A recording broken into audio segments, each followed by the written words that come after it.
Yang setelah Wahyu ya, aku nggak tahu sih. Ya nggak apa-apa. Terus apa yang masalah? Jadi masalahmu apa lah? Aku tanya dulu kau. Aku nggak ada masalah, aku nanya aja. Memang iya ya ada nggak yang Iya itu? sayangku cinta. Ya Kan itu udah itu udah ada aja. di depan matamu. Apalagi yang kau tanya?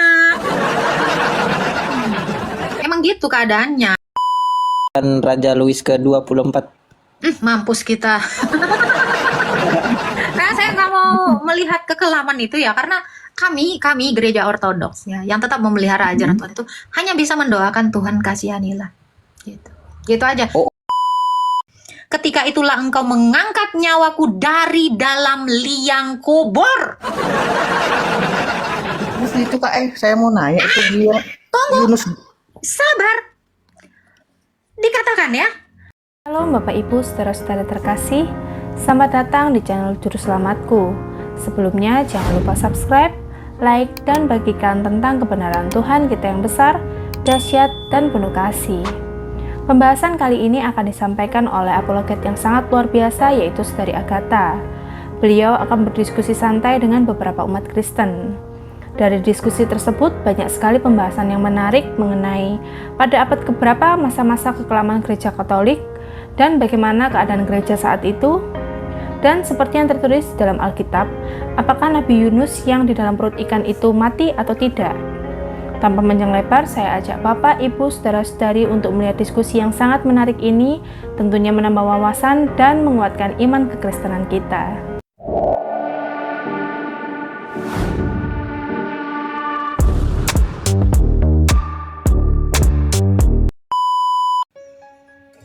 Oke.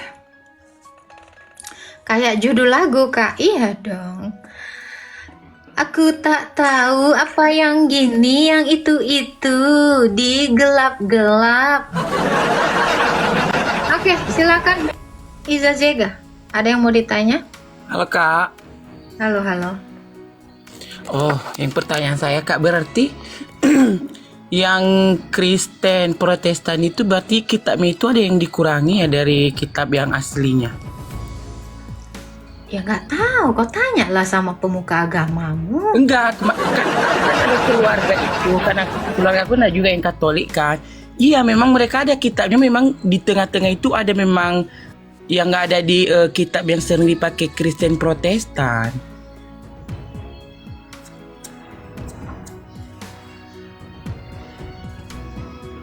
Gimana, gimana? Halo, halo. Halo? Sorry, tadi telepon masuk jadi ini. Kan Gimana? aku kan ada keluarga juga yang itu yang Katolik, jadi sempat dulu itu nengok Alkitab mereka juga. Mereka Alkitabnya ada yang kayak lebih dari Alkitab ini Kristen Protestan yang biasa Atta baca sebelumnya gitu.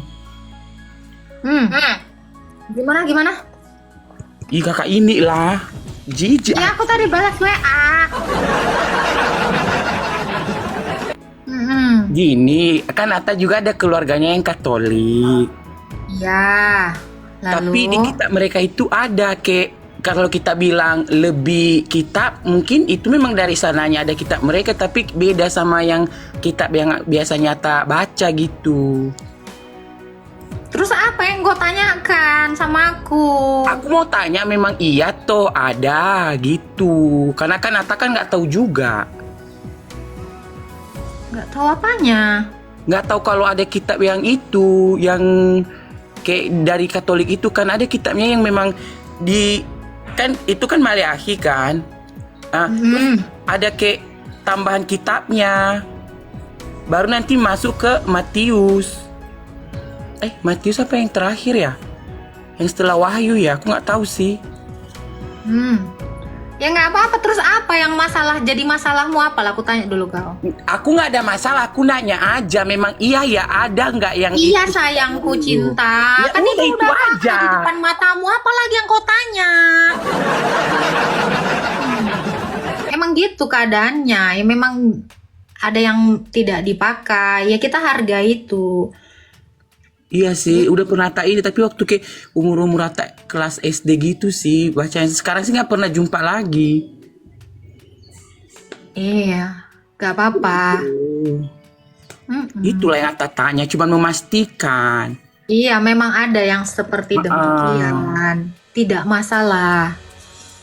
Gitu loh.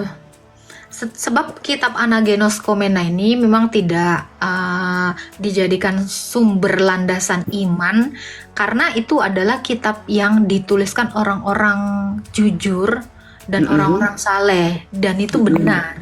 Dan Allah juga menyetujui itu ada di dalam kitab kita ini, dalam konsil itu, gitu loh. Contoh, kayak kitab Raja-Raja. Dasar iman apa yang mau kamu ambil dari sana?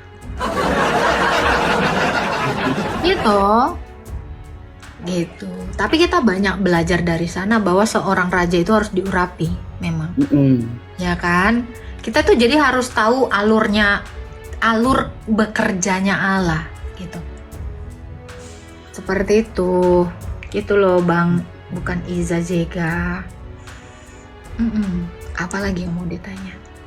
Itu aja sih, karena tadi dibahas itu. Terus yang kakak itu tadi yang lantam pertama itu salah pengertian, dia yang dibilang Elia. Apa tuh? Kenapa? Apa yang dibilang Elia? Yang dibilang, ya kata Elia jangan bilang Yesus Bapa gini. Dibilang Elia itu, Yesus itu bukan Bapa gitu. Memang Yesus itu bukan Bapa, tetapi bukan juga penghinaan kali. Iya, tapi Kristus itu bawa yang di sini kayak nggak terima kami yang pendengar setia ini. Memang salah kalau dikatakan itu sebagai penghinaan. Ya bukan penghinaan itu. Apa hubungannya harus disekeras itu? Iya, jadi jangan dibilang penghinaan Yesus bilang Allah. Enggak lah, karena anak itu menyatakan Bapa. Kok dibilang penghinaan? Lebay-lebay manja. Yuk. Ada lagi? Itu aja kak. Iya, oke, siap. Tuhan memberkati. Iya, Tuhan memberkati kak.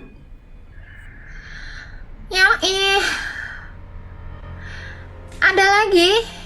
Halo Matthew. Oh kak, izin kak, nih saya Katolik kak, Katolik. Silakan.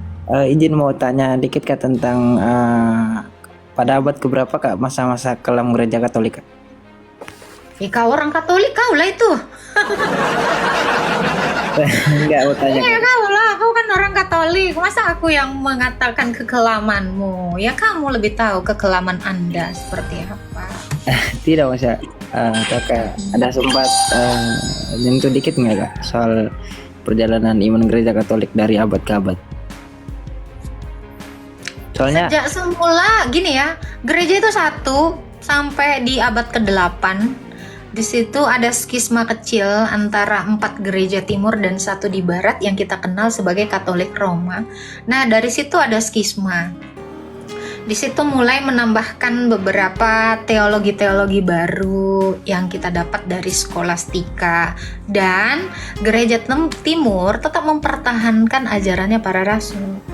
Jadi ya dari situ, dari mulai skisma kecil dan puncaknya di skisma besar abad 11 1054, di situ skisma besar. Dan walaupun ada beberapa upaya untuk menyatukan kembali di dalam beberapa konsili, tetapi pada akhirnya tidak mencapai kesepakatan oleh sebab Barat ingin menambahkan dogma baru di dalam tatanan apa yang sudah dijaga oleh gereja semesta. Gitu Bang. oke kak, mau tanya dikit lagi tentang Trinitas kak. Boleh. Coba ada kakak penjelasan dikit tentang Trinitas nggak kak? Boleh perjelas dikit soalnya saya belajar di sekolah tapi kurang ngerti dikit kak. Kakak boleh jelaskan dikit lagi nggak pedalaman tentang Trinitas? Terus lanjutan di. Tapi kamu yakin mau belajar Trinitas dari timur? Sebab Trinitas di barat itu berbeda dengan yang di timur. Ya kak, kalau yang pas itu ada juga sing bilang barat, tapi kan ada siapa tuh? ahli filsafat siapa yang buat dogma berapa yang ditolak gereja Katolik? Lupa ada kak. Mungkin kakak boleh jelaskan dikit aja kak tentang Trinitas. Saya akan menjelaskan Trinitas dari apa yang diajarkan Rasul ya. Karena kita tahu sang sumber itu hanya satu, yaitu Boleh. Bapa. 1 Korintus 8 ayat 6. Tetapi di dalam Tritunggalnya Barat, sumber itu ada dua. Dia menambahkan filioque dan anak itu sebagai sumber. Makanya segitiganya seperti ini. Jadi Bapa dengan anak ini mengutus Roh Kudus. Jadi Roh Kudus itu keluar melalui Bapa dan anak. Inilah yang namanya filioque yang tidak pernah kita terima. Dogma ini. Nah, itu Bang. Jadi kalau kamu mau belajar Tritunggal yang seperti diajarkan Yesus, bahwa Bapa itu adalah sumber, anak itu keluar dari Bapa, Roh Kudus keluar dari Bapa. Yohanes 8 ayat 42, Yohanes 15 ayat 26. Itulah dogma Tritunggal yang nyata diajarkan Yesus Kristus. Itu yang diajarkan Yesus. Gitu Bang. Jadi Tritunggal itu satu Allah, yaitu Bapa, yang daripadanya berasal segala sesuatu, baik Sang Firman maupun Roh Kudus. Gitu Bang. Oke, siap Kak. Kalau pencetus gereja Katolik Protestan siapa Kak? Lupa. Siapa? Pencetus Katolik Protestan. Mana ada Katolik Protestan? Kristen Protestan tuh Kak yang Luther. apa ya? Nah, Martin Luther Kak. Pada masa kekeluaran gereja kan Martin Luther buat 99 berapa ya yang ditolak oleh gereja tuh Kak. Itu tuh ada satu muridnya yang datang memanggil dia pada saat dia bersembunyi ya Kak. Setelah itu dia khotbah ya apa tuh Kak? Saya kurang ini ya, karena itu masalah internal antara gereja Barat dengan Protestan. Gitu.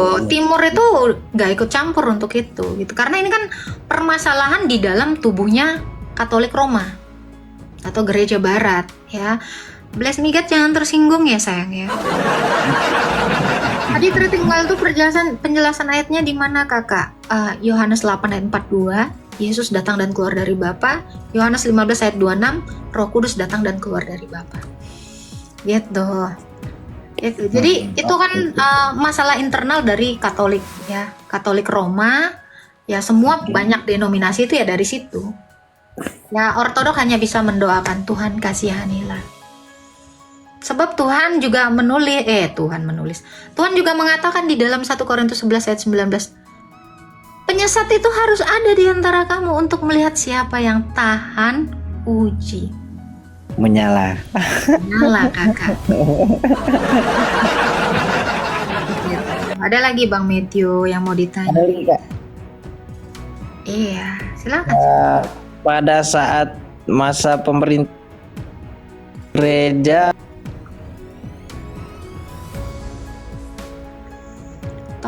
tolong ya, yang typing Batagor, gue juga pengen, kangen gue.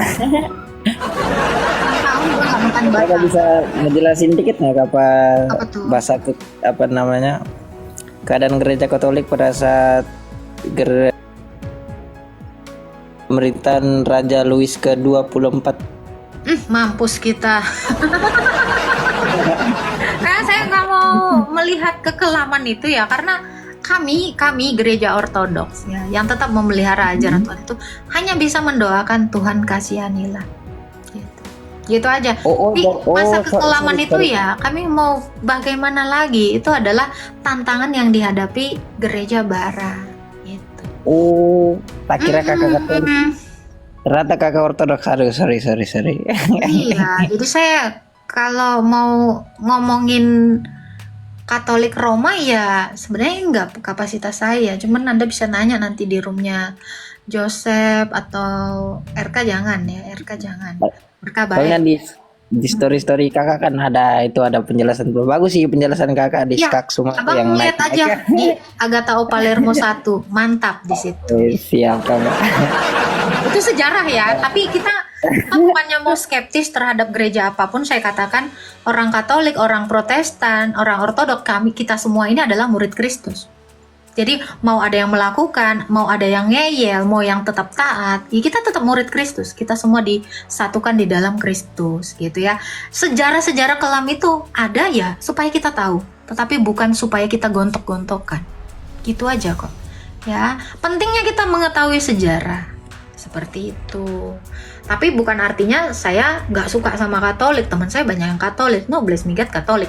Matthew juga Katolik. Teman saya banyak kok orang Katolik di sini. Ya, gitu. Jadi itu hanya sebagai cara kita bisa melihat, memandang bahwa banyak sekali rintangan yang dihadapi gereja, terutama dari internal sendiri gitu.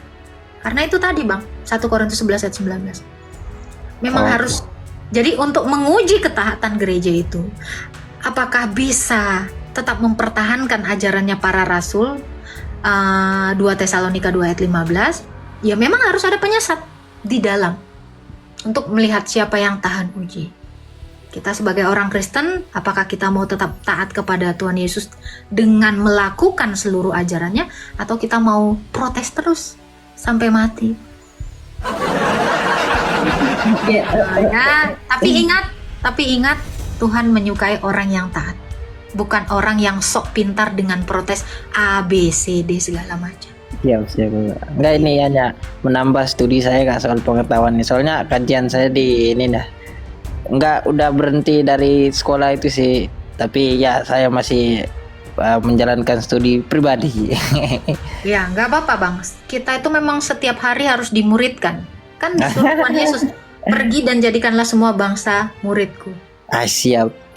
Berarti kita itu sampai kita mati nanti kita dimuridkan. Kalau kita nggak dimuridkan tiap hari, berarti kita jadi alumni murid Yesus dong. Betul nggak? Kamu mau jadi murid Yesus sampai kesudahan, atau kamu mau jadi alumni sekarang? Sampai akhir dan nggak mau jadi murid Yesus lagi? Sampai akhir dan selamanya. Nah, jadi studi Bang Matthew itu juga studi buat saya dan semua orang Kristen di bawah ini. Semua orang Kristen sampai mati harus dimuridkan. Kalau nggak dimuridkan, besok dia nyembah yang lain. Iya dong. Iya dong. Jadi kita katekisasi itu sepanjang hidup kita. Itu prinsip saya. Gitu. Siap Kakak. Oke, saya terima kasih Kakak sudah terima naik, sudah bisa menjawab. Terima kasih. Shalom Kak. Shalom. Iya dong, ada yang mau jadi alumni Yesus? Alumni muridnya Yesus?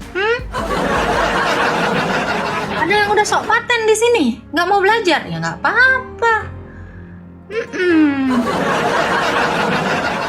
Ya, jadi kalau kita mau jadi muridnya Yesus, jangan protes terus. Kalau Tuhan ajarkan A, kerjakan.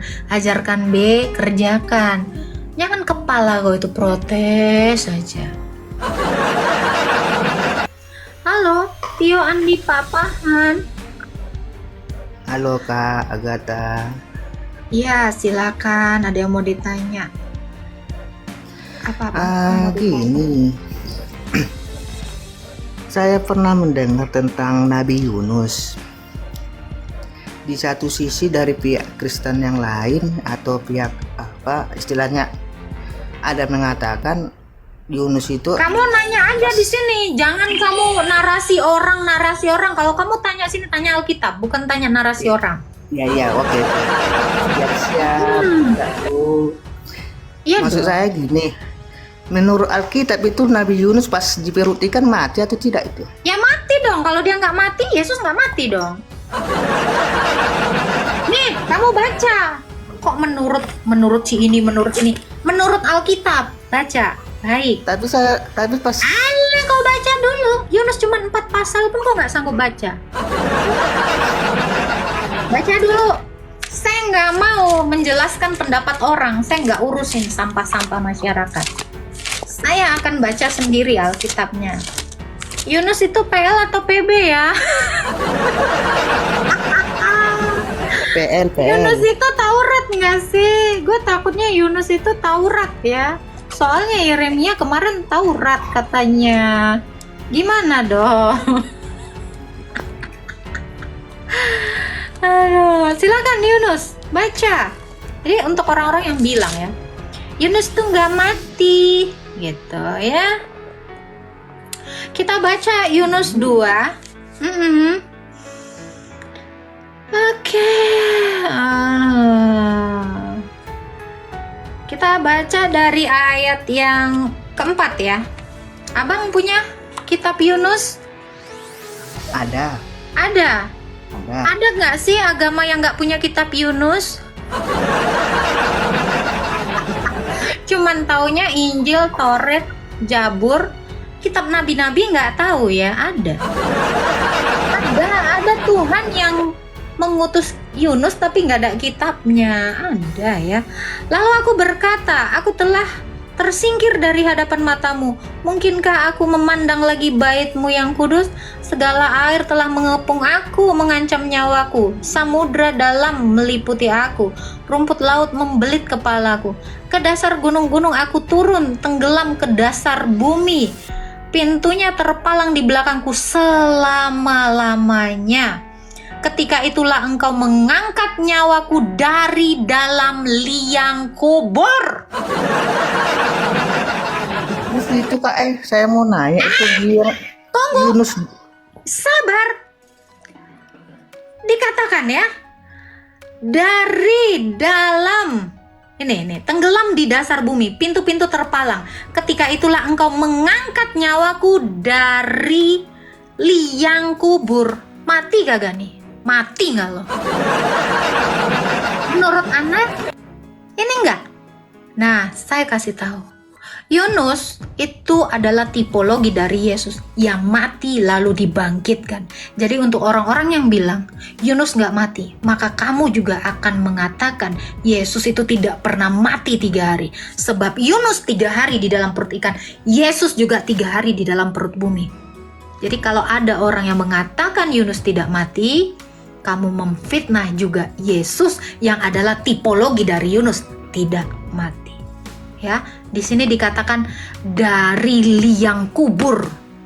Menurut kamu, saya tanya, orang yang di liang kubur itu masih hidup? Saya tanya sama kamu. Ya udah, jadi kayak menurut ini nggak ada. Menurut kitabnya Yunus, menurut Yunus sendiri, karena Yunus sendiri yang menulisnya. Jadi dia mati. Kalau ada yang bilang Yunus nggak mati, ya kau siap-siap mati. Gitu Bang. Oke. Ada. Jadi gini. Udah, saya nggak nanya itu. Yang penting kau tunjukkan ini ayatnya. Di ayat ke-6. Ada ayat yang lain lagi, ayat Yunus 2 ayat 1. Ya di situ belum, orang di ayat 6 dia baru mati. Gila kamu. Jadi Kamu mendingan mualaf deh. Kamu nggak ngerti timeline. Ya ada di ayat 1. Ya di ayat 1 belum. Di ayat ke-6 udah. Ini nih Bang. Lu nggak usah pakai dasi deh. Pakai baju Golkar aja Bang. Ngangon sapi. Ayat 1. Kok ngomongin ayat 1? Ayat 6 udah jelas dia mati. Diangkat. Udah. Nggak usah debat di sini. Lu kan nanya di sini. Jangan debat. Protes mulu. Malu aku. siap kakakku. Nah, apalagi yang mau aku tanya? Ayat mana?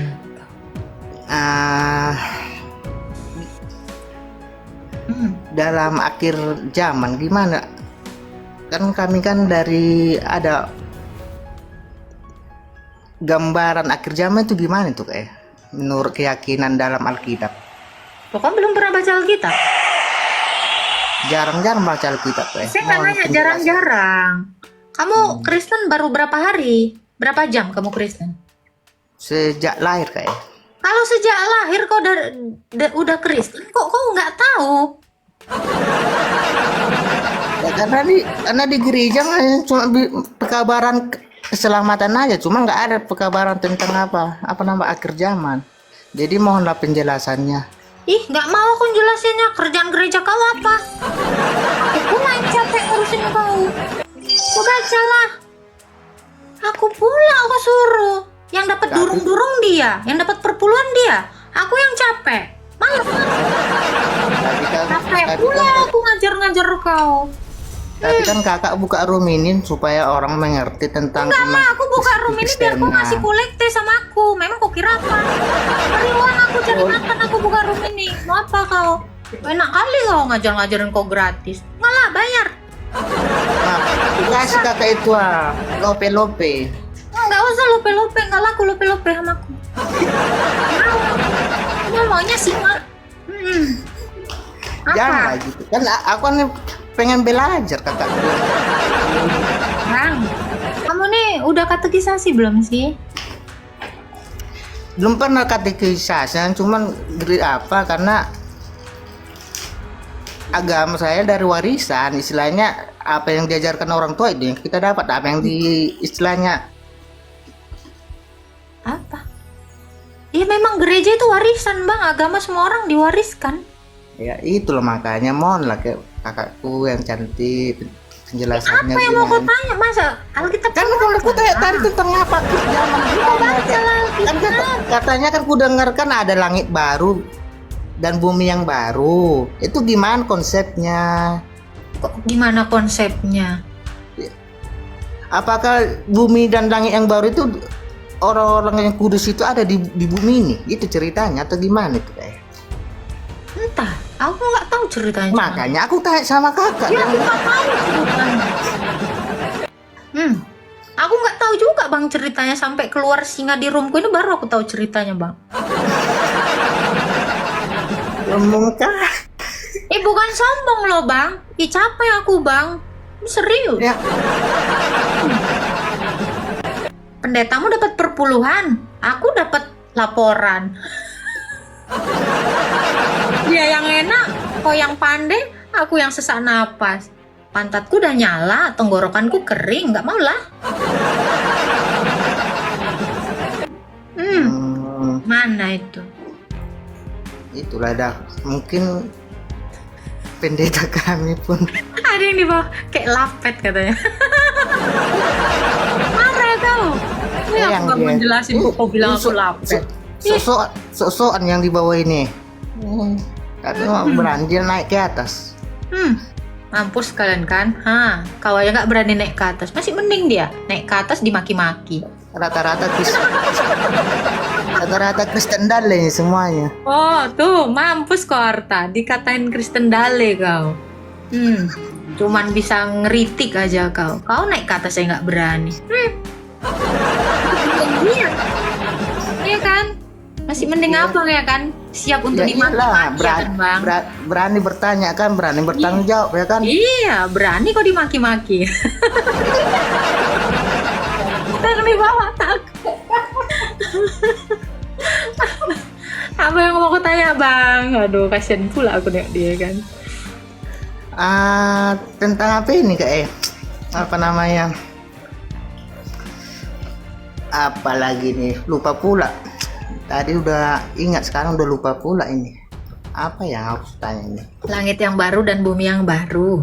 Iya, itu gimana konsepnya itu kayak? Mau lah penjelasannya. Karena pendeta kan nggak pernah menerangkan, hanya cuma kasih Tuhan Yesus itu selama-lamanya katanya. Tapi nggak pernah menerangkan tentang akhir zaman. Ada kok di Alkitab. Kok salahkan? Iya, memang ada di Alkitab kan. Udah tahunya kok di Alkitab ada. Terus kenapa lo kok tanya sama aku? Ya kan di Alkitab mah cuma bumi baru dan langit baru, itu konsepnya gimana? Itu yang ada di ayat berikutnya dikatakan seperti di zaman Nuh, dosa itu dihapuskan oleh Allah melalui air bah, sehingga bumi itu menjadi bumi yang baru dan langit yang baru. Gitu. Kau cuma tahu satu ayat, nggak kau baca ayat di bawahnya. Jadi bumi yang baru itu tetap di bumi ini atau di sorga itu? Ya, tetap di bumi. Kok di bumi sama di sorga? Di bumi sama sorga aja beda. Makanya tanya, atau bumi atau sorga? Atau bukan di bumi sorga atau? Ya, bumi atau sorga berarti udah beda. Jadi kalau di bumi ya tetap di bumi. Kita nanti ini semuanya akan tetap berada di bumi ini. Setelah kita ini mengalami kebangkitan, kan ketika kita mati roh kita dibawa ke Firdaus. Itu untuk yang taat kepada Yesus. Yang gak taat kepada Yesus, yang lebih suka ngelawan dan protes, itu dibawa iblis ke Tartarus. Kalau kau gak suka protes sama perintah Tuhan Yesus, kamu dituntun malaikat ke Firdaus rohnya. Kalau kau suka protes, ya suka sama pikiranmu, nganeh-nganehin ajaran Yesus, nah kau dibawa sama setan ke Tartarus. Nah sesudah itu, ketika sangkakala itu dibunyikan, Tuhan Yesus itu datang untuk membangkitkan terlebih dahulu adalah orang Kristen, orang-orang hidup.